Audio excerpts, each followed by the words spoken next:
ప్రతి సంవత్సరం సంక్రాంతి పండుగ వచ్చినప్పుడు మా ఇళ్ళలో ఒకరోజు మా బావగారి ఇంట్లో, ఒకరోజు మా ఇంట్లో గడుపుకునేవాళ్ళం.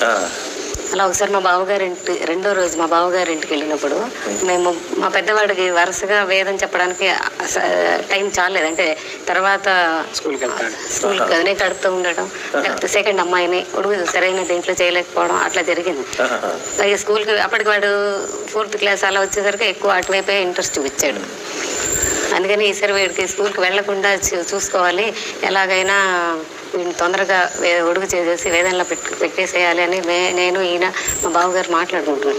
నిజంగా బయట బండి దగ్గర నుంచి తొందరగా చేసేయాలి, అప్పుడు 5వ ఏడు చేసేయాలి అని అనుకుంటున్నాం. ఇప్పుడు గుమ్మాల మీద కార్లు పెట్టి ఆడుకుంటారు. ఆయన కార్లు అంటే కొంచెం ఇష్టం. ఆడుకుంటూ వెంటనే తలెత్తి నేను స్కూల్కి వెళ్ళను, నేను వేదమే చదువుకుంటా అన్నారు. భగవంతుడు పలికించాడు అన్నారు అంతే. అంటే అంత పిల్లాడికి మా మాటల మీద దృష్టి ఉండదు కదా, అదే కదా. కానీ తలెత్తి వెంటనే అలా అన్నారు. అంటే ఒక